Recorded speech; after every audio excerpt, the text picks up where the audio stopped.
This is David Barsamyan, and my guest is Medea Benjamin. She's a renowned peace activist and social justice advocate. Newsday calls her one of America's most committed and most effective fighters for human rights. She's co-founder of Global Exchange and CODEPINK, author of many books including Inside Iran, Kingdom of the Unjust, and her latest book is War in Ukraine, Making Sense of a Senseless War. Welcome to the program, Medea. Great to be with you, David. Henry Luce, the media mogul, founder of Time, Life, and Fortune, declared in an influential essay in 1941 that the American century was at hand. Well, it looks like that prediction might be coming up short by a couple of decades. Beset with multiple problems, from a shredded safety net to trains literally going off the rails, to grotesque inequality, to the threat of more pandemics, to the existential dangers of climate chaos and terminal war. Where does the U.S. stand today with its worldwide archipelago of military bases and a war budget of $1 trillion? And with rising gun violence at home, the inability of the state to protect its own citizens. Lots of guns abroad, lots of guns at home. Is there any connection between the two? Well, you don't paint a very rosy picture of the United States, and I think it is important to recognize that we have created this country that puts so much of our funds into militarism. It's now almost $1 trillion of our budget. It's more than half of the discretionary funds. It's more money than the federal government puts into things like healthcare and education and housing. And so, of course, we have a system that is reflective of that. You know, you have to look at the budget as a moral document, and there we see what Martin Luther King would have called approaching spiritual death, because we put so much more of our funds into destruction than programs of social uplift. And I think when we talk about the violence abroad and the violence overseas, we have to see that connection, because there are so many ways to make those connections. One is to say that when you glorify violence overseas and you glorify the military and you teach people to go overseas and carry weapons and use those weapons, what do you expect when those people come home?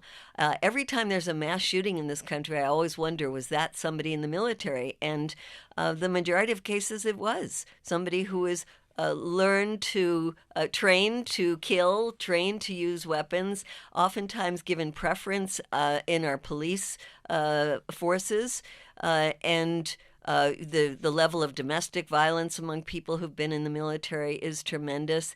And then all of the military surplus, in quotes, that then get put into our police stations. You know that program, David, the one called the 1033 program, that takes these Pentagon tanks and grenades and assault weapons and gives them for free to police departments all over this country. And then it's sort of a use it or lose it situation, and they use them.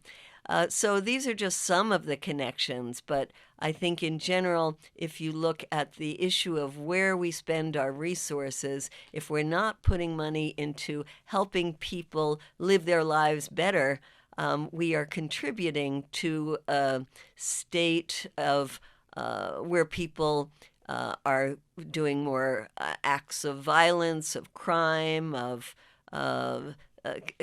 committing of having a very difficult life that should be made easier by a government that takes care of the needs of its people. In President Eisenhower's January 17, 1961 farewell address, he warned the country about what he called the military-industrial complex. And this was coming from a five-star general, supreme commander of Allied troops in Europe in World War II. No pacifist he. Now, Ray McGovern, a former CIA official and now a critic of U.S. foreign policy, has updated Ike's formulation. He's coined the term MICIMAT, that stands for Military Industrial Congressional Intelligence Media Academia Think Tank Mickey Mac. Seymour Melman spoke of the permanent war economy. Now, in a talk you gave in Boulder, organized by the Rocky Mountain Peace Center, you compared military weapons manufacturers to, quote, an octopus with many tentacles. What do you mean by that? You see their influence in so many different ways. I spent a lot of time in Washington, D.C., and while we're knocking on the doors of our congresspeople begging to have meetings, the lobbyists for the military, well, let's call it the Mickey Mat, they are there in full force. There's more lobbyists than there are congresspeople. They don't have to go in the back door. They go in the front door. They go right to the Capitol where they have meetings. These are the companies that are also giving money directly to the campaigns of the congresspeople, which in the eyes of anybody who really looks at this would be a form of bribery, because then these are the very people that allocate the money that goes into this military budget. You have the revolving door where people like the Secretary of Defense come from the Board of Raytheon, but you also have more and more people being elected to Congress who come directly from the military. Either they're veterans or they work for some of these companies. And, you know, they are people who believe that the military has the answers to most of the problems that we see overseas. Even though the U.S. has lost the wars in Vietnam, in Iraq, in Afghanistan, they still are very much committed to so much of our budget going to the military and then advocating for these wars overseas. And then you have the issue of these military companies that have decided that it was in their interest to produce pieces of their weapons in every single congressional district of this country. So as I travel around and I find in very liberal blue districts, the biggest employer often tends to be a company that has some kind of connection to the military. So these are just some of the ways that the tentacles are out there. And one more I should say, David, is all of the propaganda that the military produces with our dime, billions of dollars that are spent, whether it's in the sports arenas or on holidays or religious settings or all kinds of ways that they enter into our lives, convincing us that they are the greatest military ever and that we should keep handing over so much money to them when they can't pass an audit. When they disappear, so much of our money goes into a black hole that goes into the military, and yet people continue to think that this is an extremely trusted part of our government. In fact, I just saw a highly produced promotional video from Northrop Grumman lauding its new B-21 strategic bomber and boasting of, quote, its nationwide team of suppliers across 40 states. Oh, Speaking my to yeah. what you just mentioned about how they, locate facilities, productions in all the congressional districts. And just also, where does all the know-how from that come from? I mean, that's brilliant minds that are working on these things. And you see it in the universities around this country, particularly in the engineering departments, that so many of these departments have connections with the military. They're getting money from the research part of the military called DARPA. And as I travel around the country, I'm meeting with students, and sometimes they are engineering students, and they lament the fact that their education is already mixed up with the military, and that they wonder if they're going to be able to get jobs when they graduate in fields where they're not going to be connected to the military. So also just think of all the brilliant young minds that are put into how do they create better killing machines instead of things like how do we deal with the climate crisis. The doomsday clock of the Bulletin of the Atomic Scientists is now at 90 seconds to midnight. It's the closest to global catastrophe it has ever been, a time of unprecedented danger. In a mid-March article, they write, The United States is in a developing military confrontation with China over Taiwan. Objectively, this prospective confrontation is absurd. China and the U.S. should be focused on improving life for their citizens, not on threatening the future of civilization. There's a lot of saber rattling going on back and forth around the Taiwan Strait and the South China Sea and the U.S.'s projection of force in Northeast Asia. What do you see coming there? Well, let's remember it's the South China Sea. It's not the South America Sea. Why are we provoking so much conflict with a country like China that we need to work with to address the issues like the climate crisis? And I see, here we are in the case of Ukraine, involved in a war there that also has a part of it that is a proxy war between the U.S. and Russia. And at the same time, we're already looking towards China. And we have people in our military, we have people in both the Democratic and the government and the Republican members of Congress who are competing with each other to see who can be the toughest on China, taking regular trips to Taiwan, allocating more and more weapons to be sold to Taiwan, and the level of rhetoric about a coming war with China is just a horrific thing for the entire planet.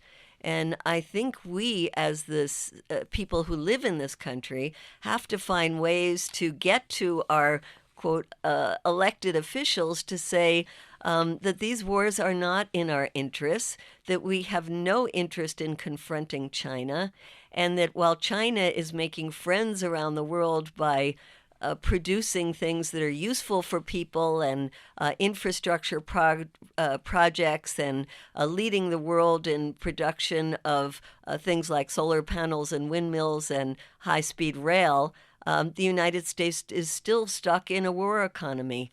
And that if we want to make friends around the world, instead of all the saber rattling, we should be looking to the Chinese as examples of how do we use our economic prowess to be able to make people's lives better around the world instead of using our military might. The media are often cheerleaders for war. And just to give you one example, the PBS NewsHour, maybe you've seen it, it's a very sober, serious program. There's no yelling. People speak in complete sentences, a very liberal type of discourse. Well, recently, David Brooks, a New York Times columnist who's a regular on the NewsHour, was commenting on the Ukraine war. And he said, "We're spending a few tens of billions of dollars. We've already destroyed half the Russian military. Like, what could be a better investment than that?" And then his partner on the program, Jonathan Capehart, who's a Washington Post editor, chimed in criticizing Governor DeSantis' comment about Ukraine. Capehart said, "There can't be any daylight between America's resolve and America's commitment to Ukraine and defending Ukraine. Democracy must win." Wow. Well, where do you go from there? In the war in Ukraine, it seems like the U.S. is more interested now in weakening Russia than they are in supporting Ukraine.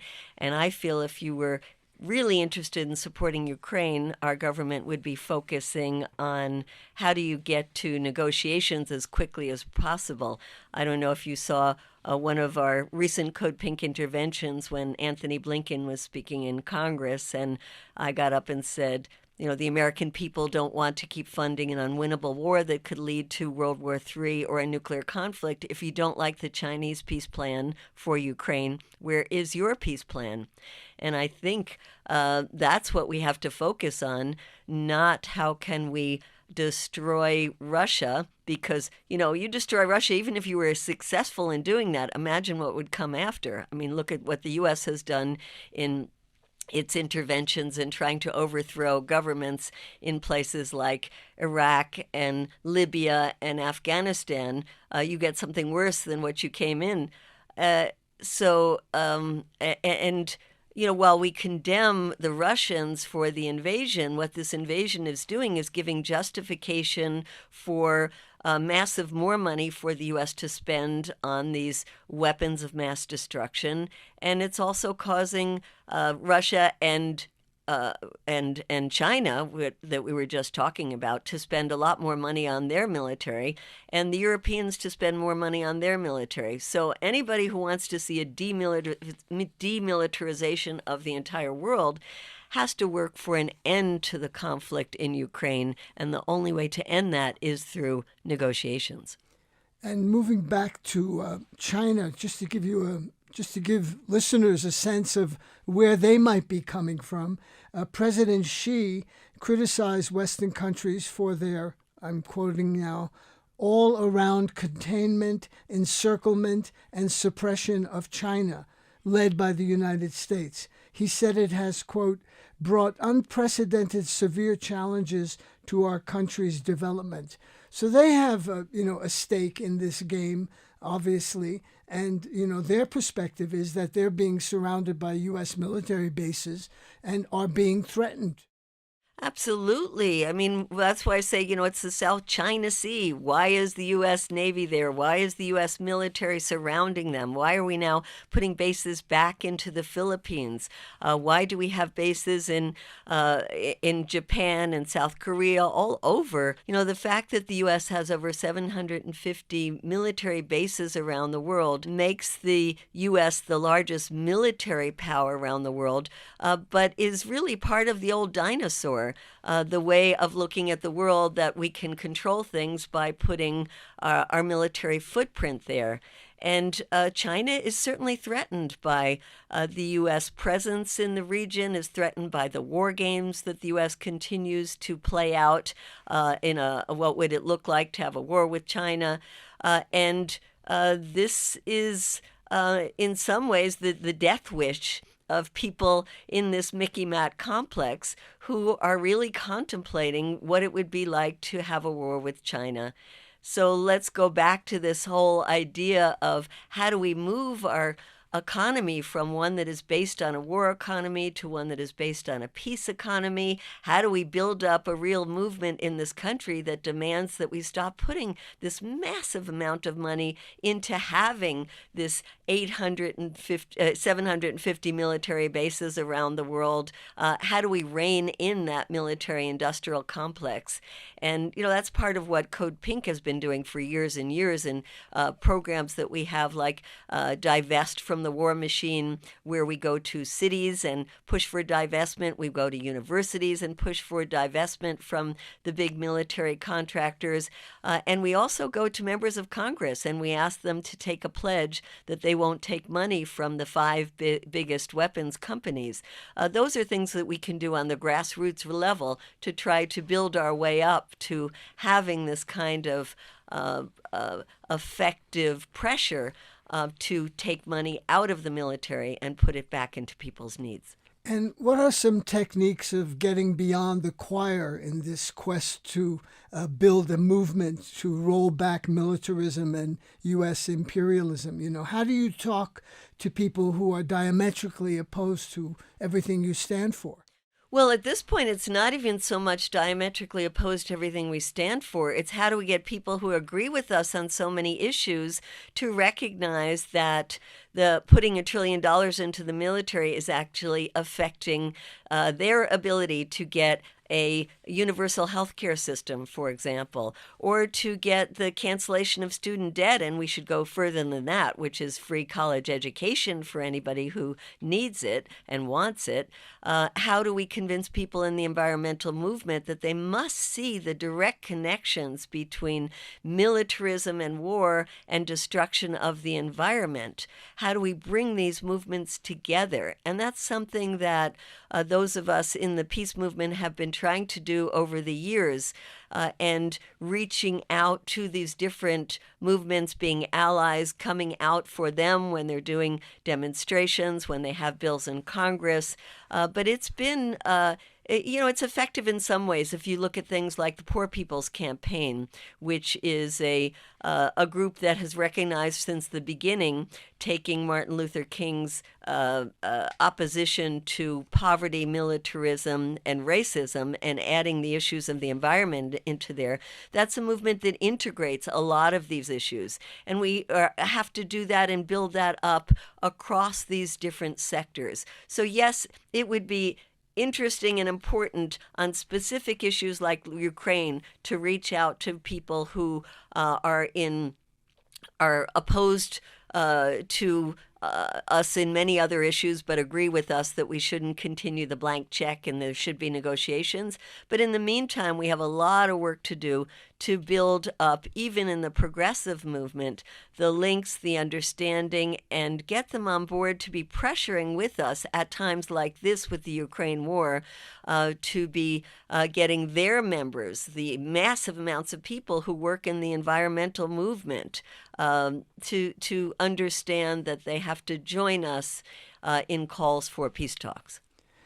In terms of international law and concern for human rights, the U.S. applies it selectively to designated enemy states such as Russia, China, Cuba, Syria, Venezuela, Iran, and North Korea. But U.S. allies such as Israel, India, Turkey, Saudi Arabia, Morocco, the UAE, they're exempt from any kind of scrutiny. They're given a free pass. No sanctions, no public condemnations. Why?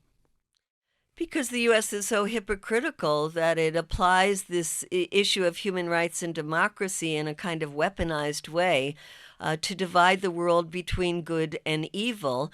And the good are people who, or governments that are allies of the United States, and the evil are ones that want to find a different path. And so within that good, we have the Saudis, good in the sense that until very recently, they were close allies of the United States, and so the U.S. would supply them with weapons, even though they were using those weapons to bomb the poorest country in the Arab world, which is Yemen.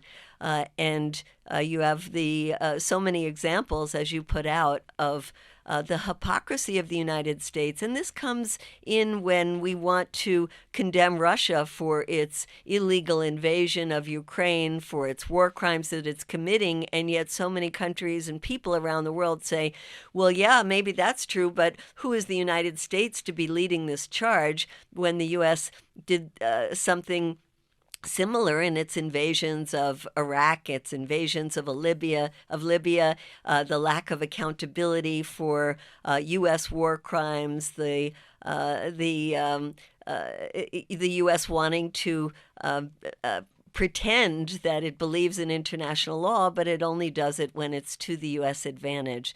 So it's very hard these days for people around the world to see the U.S. as any kind of leader when it comes to human rights and democracy. When President Biden has these gatherings that are to bring the democratic countries of the world together, many people around the world just laugh at that and say what it means is the U.S. bringing its allies together, not the democratic world together. And Washington likes to hide behind this phrase, the rules-based global order. Chalk up another one for Orwell with that. Where the U.S. makes the rules and gives the orders.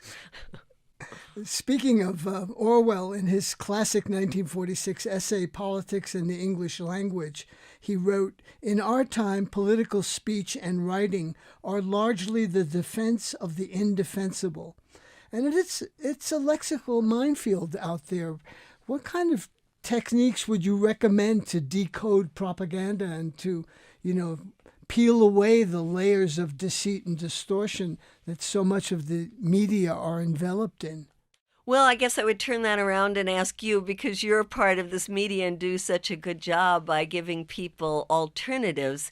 And that's what I think we really have to build up at this time, which is tell people to turn off their, not tell them to turn on to free speech TV and turn off the mainstream cable news shows, to really not to recognize, especially at a time when we're in this war in Ukraine and we're saber rattling around China, to not believe what they hear in the mainstream media and to seek out these alternatives, to be very careful about what you decide to believe and not, and to really recognize that the terms democracy, the terms of human rights defenders, these issues of defending democracy versus authoritarianism, that they are being weaponized now, and people have to look beyond that and seek alternative sources of information like your program. And speaking of Saudi Arabia, China recently brokered a deal between Iran and the kingdom. They had broken off diplomatic relations 7 years ago. That was quite an interesting geopolitical development of China inserting itself in the Middle East between these two different countries. It's absolutely astounding because China has not been known for playing this kind of role. It's known as this economic powerhouse that is now the #1 trading partner with most countries around the world, but it's really not tried to get involved in a lot of these conflicts far from their borders.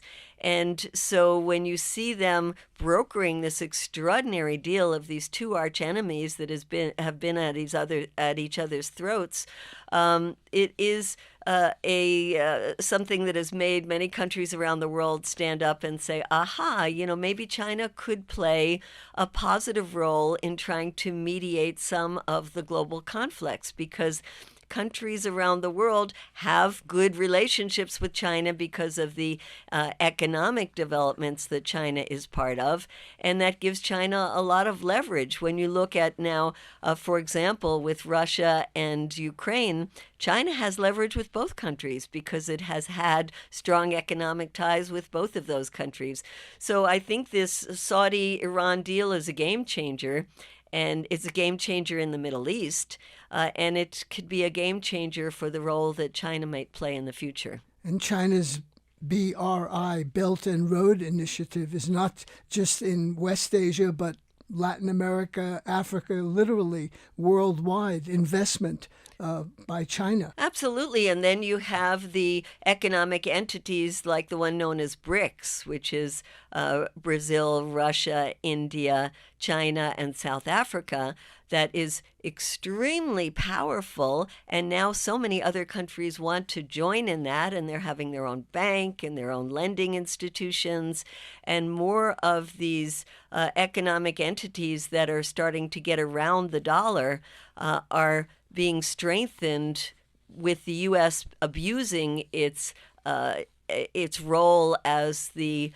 currency of foreign international finance, abusing its role as using economic sanctions to crush other countries. And now I think the world is shifting tremendously, and we are going to find in the years to come that there are going to be a multipolar world and a world that is not dependent on the dollar. I know you like to say that everything that the U.S. government is not all bad all the time.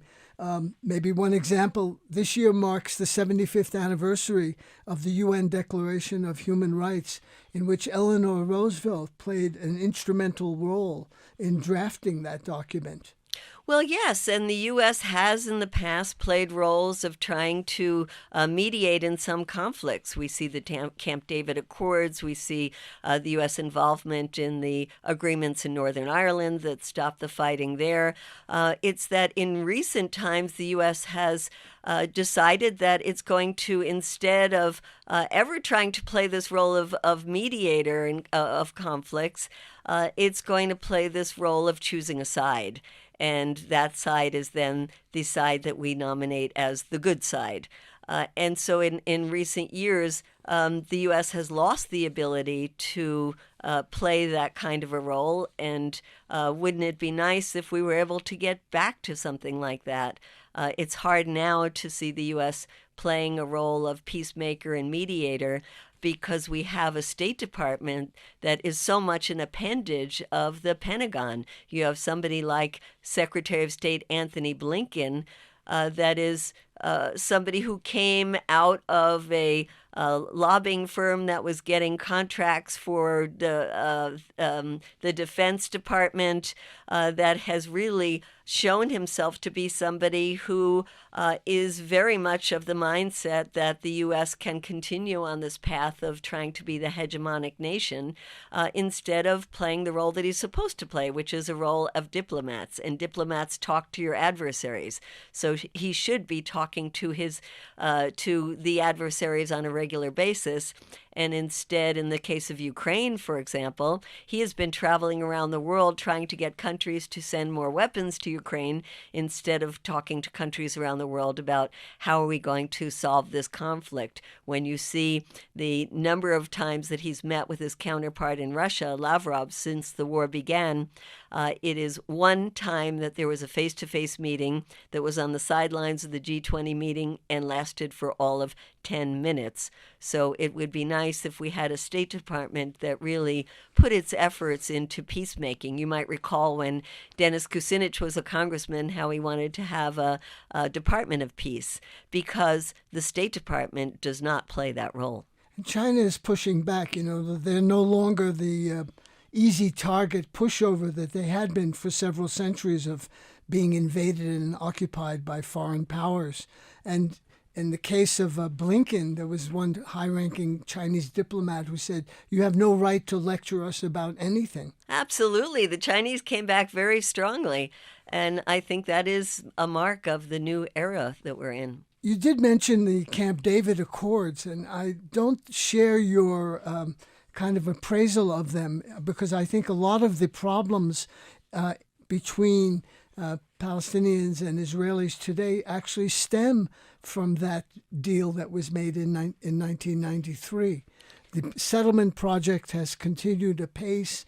The colonization is increasing. Oppression of Palestinians by Israelis. It's three major human rights organizations, B'Tselem, which is an Israeli group, Human Rights Watch, and Amnesty International, have all said that Israel is practicing. Absolutely. And I think it's obviously with this new right-wing government getting worse and worse and becoming so embarrassing for the United States to be still giving almost $4 billion of our tax dollars every year to a government that is now have people inside the government that talk about wiping out entire villages. Of course, this is how the State of Israel was founded. But the fact that we don't even have people within the Congress, except for a handful of them, that are willing to stand up and even talking about conditioning some of that aid on Israeli practices. I mean, for us, I think, I include you, David, we would like to see the U.S. entirely cut the $4 billion that we're giving to Israel every year because it's being used in such an oppressive way. But even to broach the issue of how do you cut back on the U.S. money is a difficult thing to do in Congress, and that gets us back to the corruption of Congress, the money in Congress, the role of AIPAC, which is the strongest foreign policy lobby group in our country. And you see that people who, even when they are mentioning that they're going to run for Congress, are immediately visited by people from AIPAC to demand from them some kind of allegiance to the government of Israel. So while the public opinion in the United States is changing very much about Israel, we still don't see that reflected in the policies of our Congress or the policies of the White House. Well, we also see lobbies at work in terms of Cuba, guns, the NRA, the military-industrial complex that you mentioned as well. They do have an influence on policy. Well, if you just take Cuba, you look at this small group of Cuban Americans who have created a lobby that they said is actually modeled after AIPAC. They looked at how effective AIPAC was, and they have created a lobby group that is it's people from the diaspora in Cuba, mostly living in southern Florida, that have a stranglehold, and they have Bob Menendez from the Democratic Senate, and they have Marco Rubio from the Republican side, who really control the policies. And they control it in such a way that is devastating for the Cuban people. It's hard to imagine that these Cuban Americans really have any family left, because if they did, they would not be carrying out policies that so hurt the people who are living on the island. And this is true of U.S. sanctions against small countries, in which it's a form of collective punishment, and it really is a kind of economic warfare. In the case of Cuba, where I travel quite often, I've never seen conditions so bad since the time of the fall of the Soviet Union, because after COVID, the tourism industry has been devastated, and that was an important source of income for the island, and because the Biden administration has followed the path of Donald Trump, instead of going back to the path of Obama, which was one of opening up relations. And you see these terrible sanctions, as well as Cuba being on the state sponsor of terrorism list, that is absolutely ridiculous, because Cuba has been a victim of terrorism rather than a sponsor of terrorism. But this is something that Donald Trump did in his last days of office, and Biden could have changed it with the stroke of a pen the week he came into office, and instead has kept Cuba on that list, which means Cuba has a horrible time trying to have any kind of financial transactions because the banks don't want to work with them. It is the number one problem that Cuba faces right now, and that's why it's so important, a campaign that many groups are doing, including CODEPINK, to try to take Cuba off the terrorist list. What's CODEPINK's position on BDS, boycott, divestment, and sanctions, which is directed toward Israel? CODEPINK has been very supportive and involved in BDS. We have had campaigns for the last 20 years since we've been founded, different campaigns to take on Israeli companies that are based in the United States. We think it's an important tactic, a tool in the toolbox to use to try to highlight the oppression of the Israeli government. And we also have watched in recent years how awful it is that in many states around this country there have been efforts to criminalize the use of that tactic of boycott, divestment, and sanctions. And so we have been supportive of those who have been standing up and trying to change those state laws, and groups that are fighting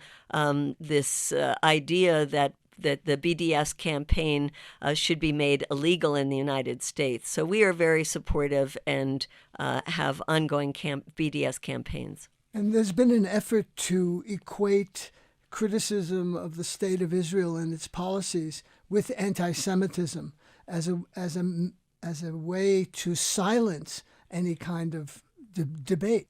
Absolutely, and we should be very clear that we're against attacks on Jewish community, that we're against the anti-Semitism, and we're against the state of Israel, and those are two totally separate things. Latin America, our neighbor to the south, or as Secretary of War Henry Stimson said in 1945, he described the hemisphere as, quote, our little region over here which has never bothered anybody. Well, 2023 marks the 200th anniversary of the Monroe Doctrine, and since then, Latin America, this little region over here which has never bothered anybody, Latin America has endured U.S. invasions, occupations, coups, assassinations, embargoes, and sanctions. And among Latin American countries, as you alluded to, Cuba ranks very high on that list of being targeted by the U.S. 61 years and counting of the U.S. blockade of Cuba can only be described as insane. It serves no U.S. geopolitical interest. Can it be solely attributed to the power of this small lobby that you refer to. It doesn't even serve a capitalist interest. I bet the business class would love to get into Cuba and have partnerships in some of those luxury hotels that Spain and Canada and maybe some other countries have engaged with the Cuban government with. Yeah, the diasporas in some of these countries, like the Venezuelan Americans, like the Cuban Americans, like the Colombian Americans, they tend to be more conservative people who came to this country because they disliked changes in their countries. There were oftentimes changes that were governments in power that were good for the people. And yet we see in Latin America today a vibrant continent in which there are countries that are coming to power that are progressive, that are pushed forward by the civil society, and that are representing in many ways the desire to reflect the needs of their people and not the needs of their neighbor to the north.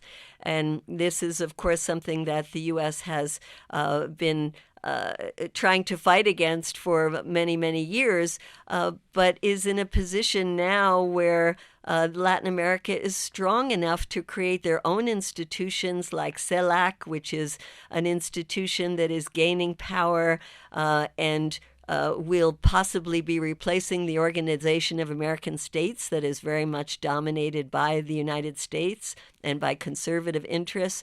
So we see a changing Latin America, and I think it's a very positive thing.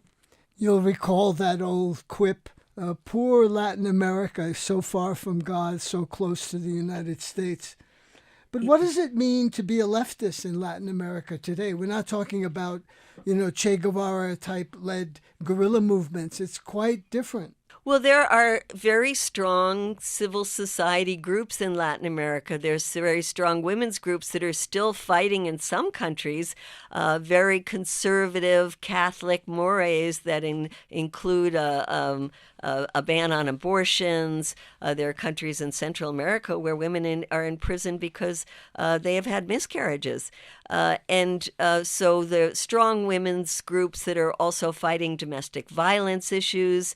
There are strong groups that are fighting the dominance of corporations like the mining companies that are taking away the access of communities to their water rights.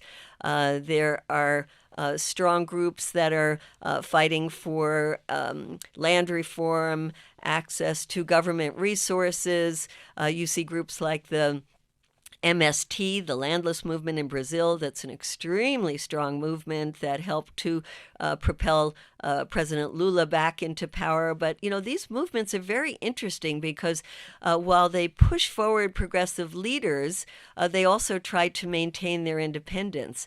And you see in Colombia right now the extraordinary new government that's in place, and this was the strongest ally of the United States, where the U.S. has its military bases, and coming to power of a progressive government there, not only the president, Petro, but the vice president, Francia Marquez, who is somebody from the Afro-Colombian community who was fighting against the mines, a water protector, somebody involved in negotiations with the rebel groups. I mean, it is a tremendous shot in the arm for the entire Afro community throughout Latin America to have somebody like her as vice president. So these are major changes that we're seeing in Latin America that inspire the grassroots in those countries.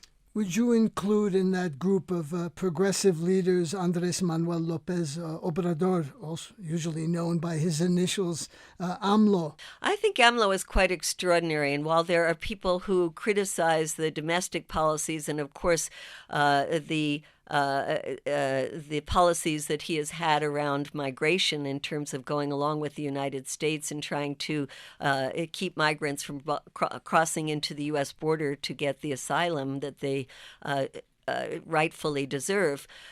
In terms of foreign policy, he has been quite extraordinary.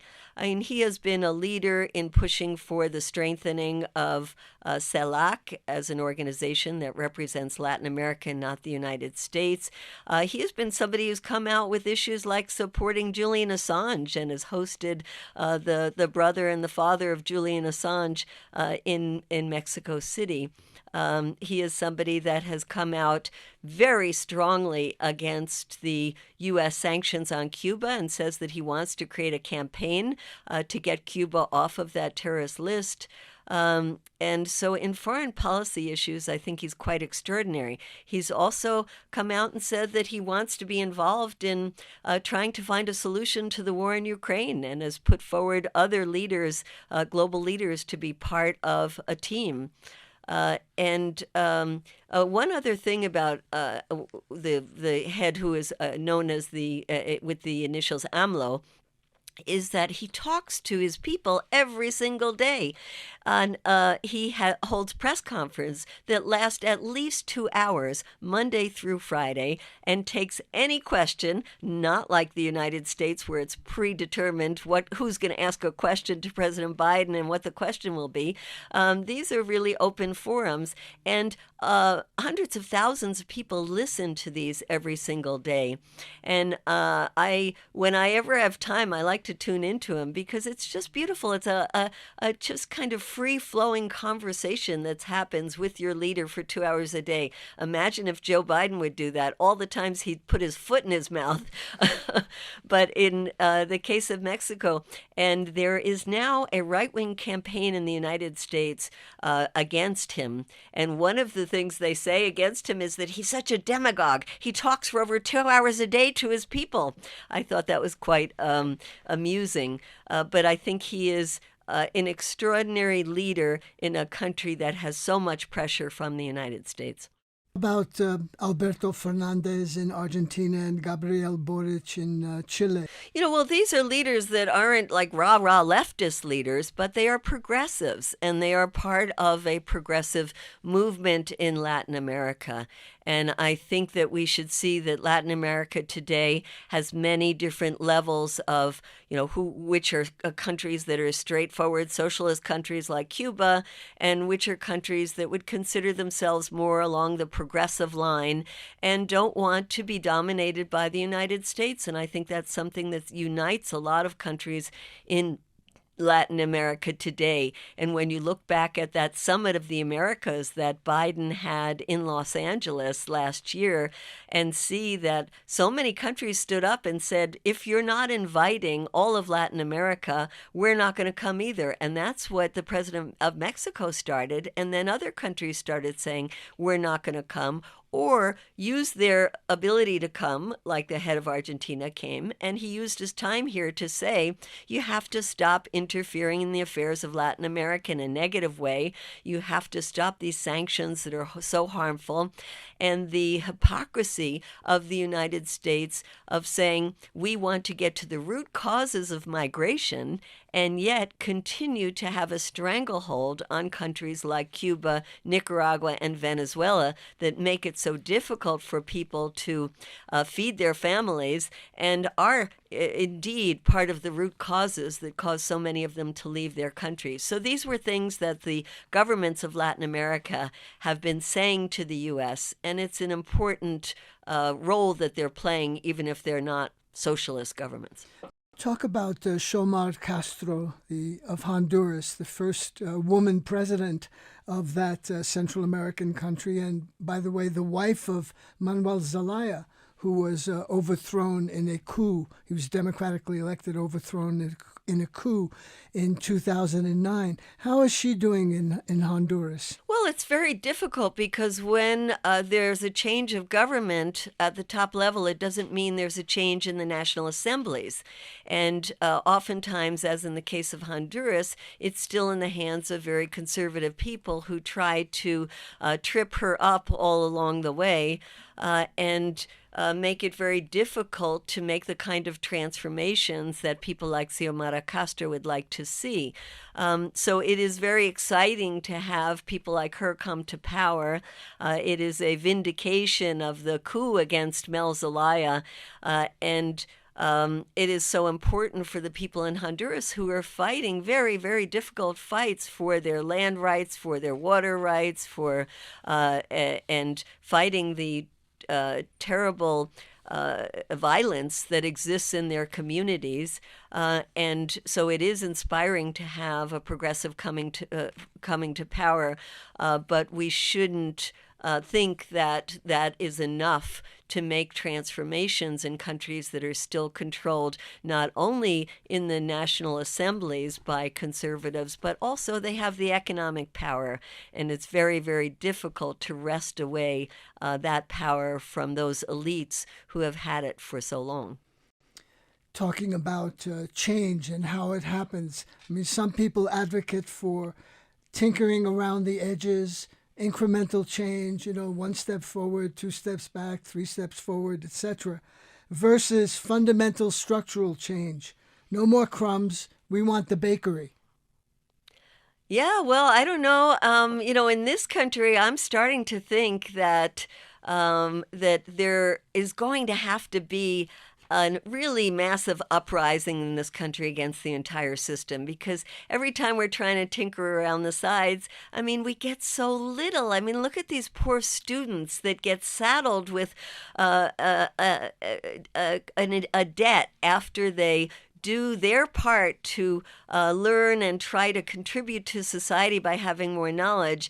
And then when government of Biden wants to do a little crumb, which is a $10,000 and in some cases $20,000 relief, there is so much backlash. You wonder, can we even get the crumbs these days? And the fact that we don't have a healthcare system in this country is something that is so horrific that I just keep thinking at some point there needs to be a real uprising against this system. When will it happen? When will it happen? I don't know. And so in the meantime, I think, yes, we have to fight for those crumbs because real people's lives are in danger, and those crumbs can make the difference between life and death for people. I mean, Obamacare, let's face it, did give some health care to people who didn't have it.